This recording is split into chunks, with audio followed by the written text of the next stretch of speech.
यूं ही नहीं होती जिंदगी में तब्दीलियां, यूं ही नहीं होती जिंदगी में तब्दीलियां, रोशन होने के लिए मोम को भी पिघलना पड़ता है। हेलो फ्रेंड, मैं विकास मिश्रा स्वागत करता हूं आप सबका जीके 4D चैनल पे। आशा करता हूं आप सब अच्छे होंगे, सुरक्षित होंगे। हमने पहले लेक्चर में पढ़ा पॉलिटी का इंट्रोडक्शन, जिसमें हमने देखा था टाइप्स ऑफ लॉ। रिवीजन कर लेते हैं। तो पहले लेक्चर में हमने पढ़ा था टाइप्स ऑफ लॉ, कानून के कितने प्रकार होते हैं, जिसमें हमने देखा था 4 तरीके के कानून होते हैं। पहला होता है कॉमन लॉ, दूसरा होता है नेचुरल लॉ, तीसरा होता है पॉजिटिव लॉ और चौथा होता है डिवाइन लॉ। जिसमें हमने समझा था कि जो भारत का संविधान और भारत के संविधान के साथ साथ भारत में बनने वाले कानून हमारे पॉजिटिव लॉ के अंतर्गत आते हैं। उसके बाद हमने शासन के अंग देखे थे कि हमारे देश का शासन या हमारे देश की राज्य व्यवस्था के शासन के कितने अंग होते हैं, जिसमें हमने देखा था 3 पार्ट होते हैं: विधायिका, कार्यपालिका, न्यायपालिका, लेजिस्लेचर, एग्जीक्यूटिव और जुडिशरी हमने देखा था। फिर इनका यूज किस तरह की डेमोक्रेसी में किस तरीके से किया जाता है, इसके लिए हम देख रहे थे टाइप्स ऑफ डेमोक्रेसी, जिसमें हमने डायरेक्ट डेमोक्रेसी या प्रत्यक्ष लोकतंत्र देखा था, समझा था प्रत्यक्ष लोकतंत्र क्या होता है। फिर उसके बाद हमने उसके फीचर्स को देखा था, जिसमें हमने उसके अंतर्गत 5 फीचर्स देखे थे। पहला था पहल, जिसको इनिशिएटिव बोलते हैं, दूसरा था जनमत संग्रह, तीसरा था राइट टू रिकॉल, चौथा था राइट टू इंफॉर्मेशन और 5वां था राइट टू रिजेक्ट। इस प्रकार उसके कुल 5 फीचर्स थे। आज का जो हमारा टॉपिक है वो इनडायरेक्ट डेमोक्रेसी पे बेस्ड है।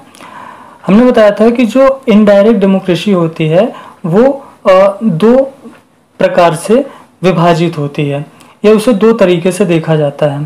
पहला होता है विधायिका व कार्यपालिका के संबंधों के आधार पे, लेजिस्लेचर व एग्जीक्यूटिव रिलेशनशिप के आधार पे देखा जाता है। दूसरा होता है सेंट्रल एंड स्टेट रिलेशनशिप के आधार पे, अर्थात केंद्र एवं राज्य के संबंध के आधार पे। तो हमने बताया था पहले लेक्चर में कि इसमें जो आते हैं विधायिका और कार्यपालिका के संबंधों के आधार पे जो होते हैं 2 पार्ट होते हैं। एक होता है संसदीय शासन व्यवस्था, पार्लियामेंट्री सिस्टम, दूसरा होता है अध्यक्षीय शासन व्यवस्था, प्रेसिडेंशियल सिस्टम।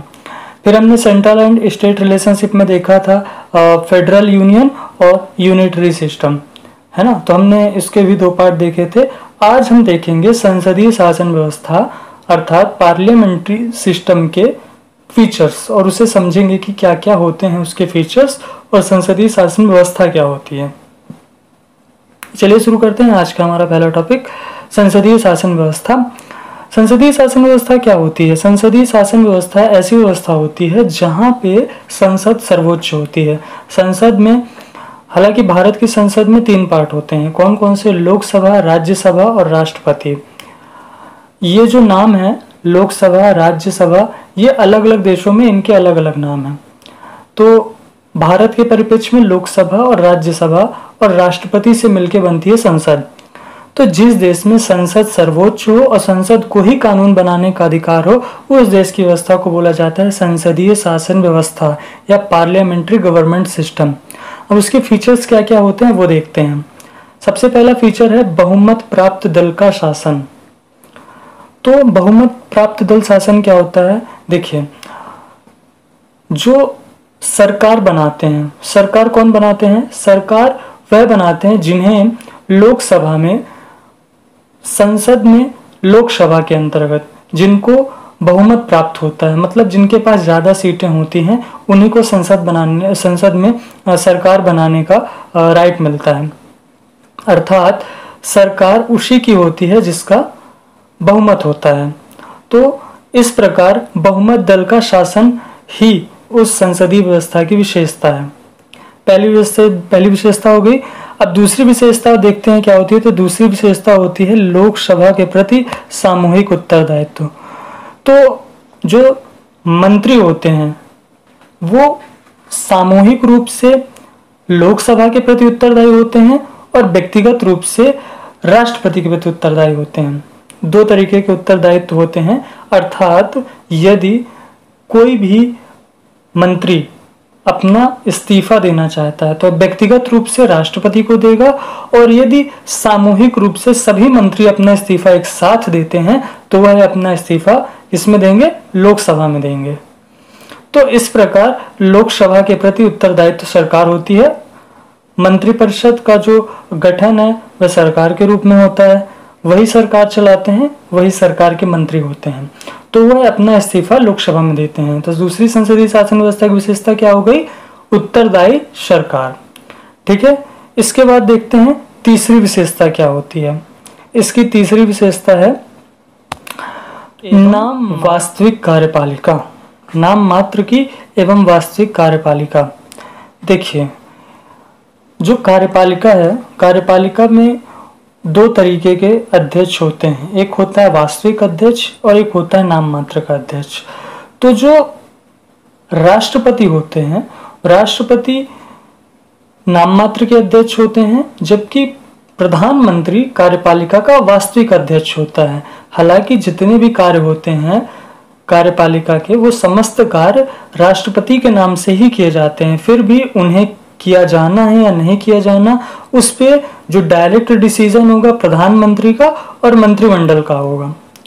तो इस प्रकार कार्यपालिका दो प्रकार की होती है, नाम मात्र की और वास्तविक। ठीक है, फिर जो इसकी आपकी चौथी विशेषता है वो होती है केंद्रीय नेतृत्व, अर्थात संसदीय शासन व्यवस्था में प्रधानमंत्री वास्तविक कार्यकारी प्रमुख होता है।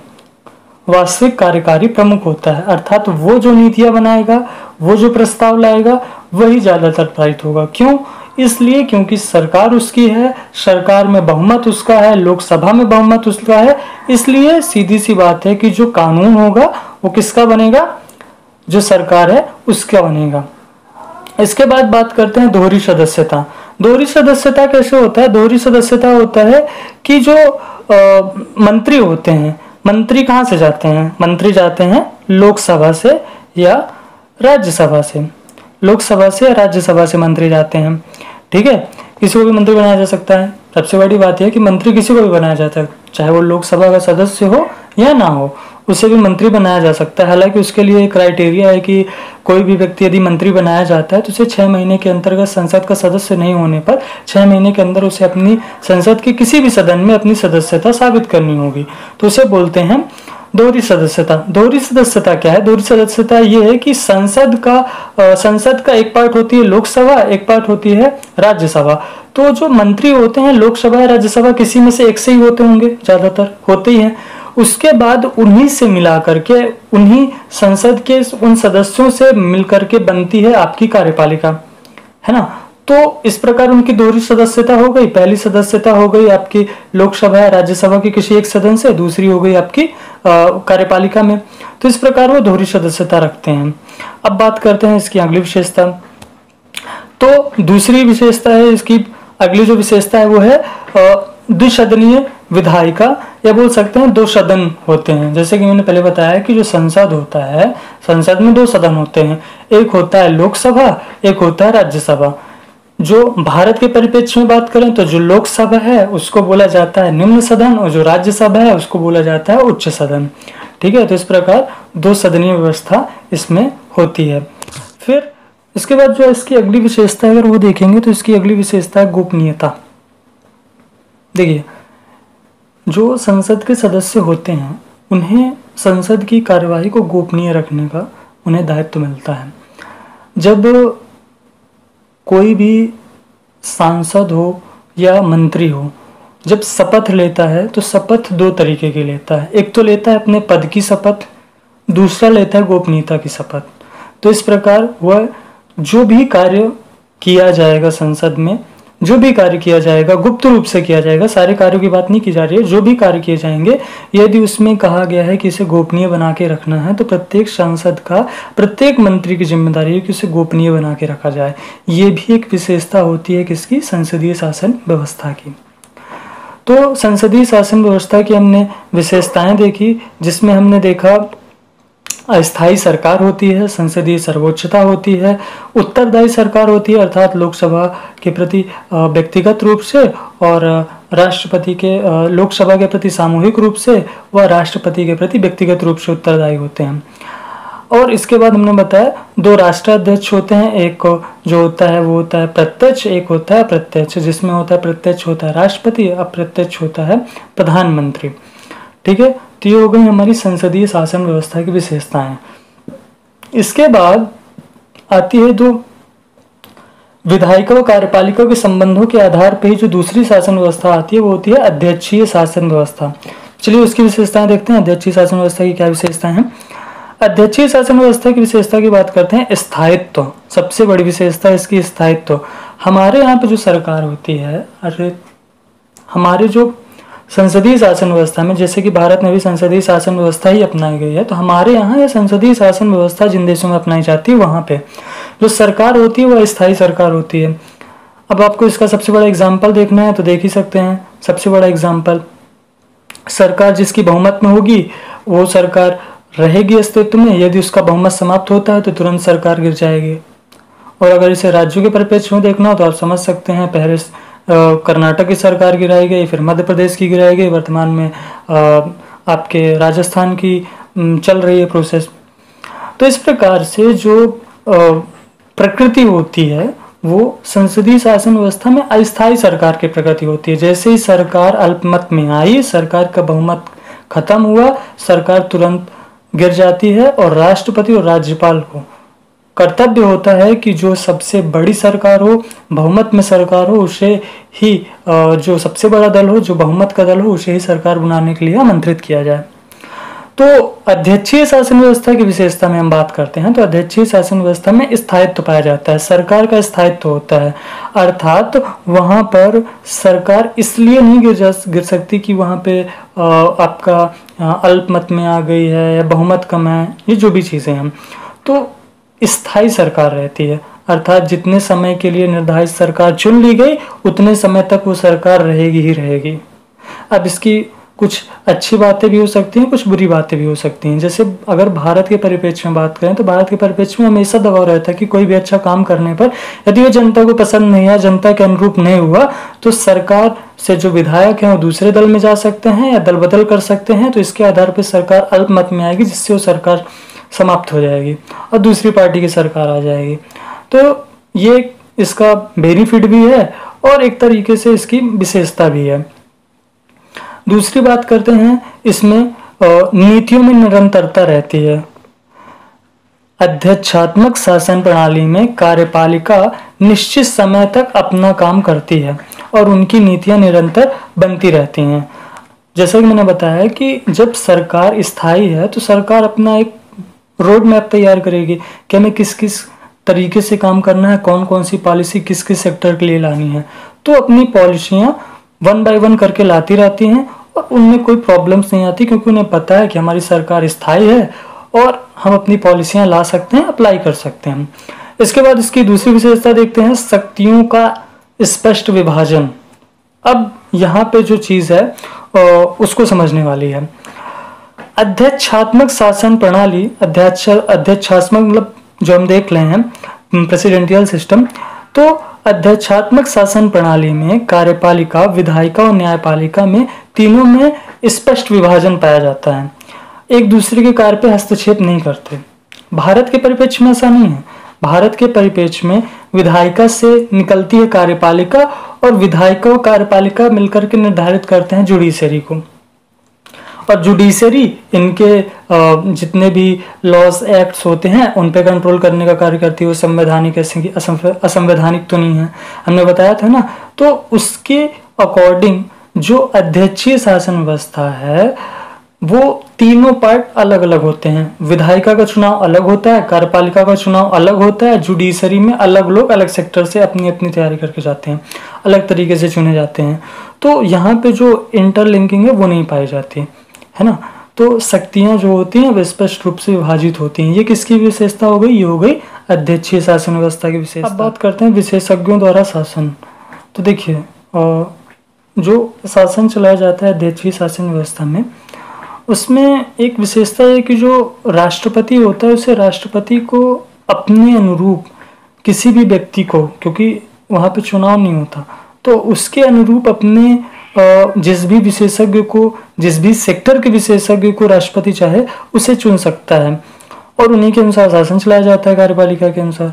तो इस प्रकार विशेषज्ञों द्वारा शासन चलाया जाता है वहाँ पे। फिर इसके बाद आता है राजनीति का अपराधीकरण।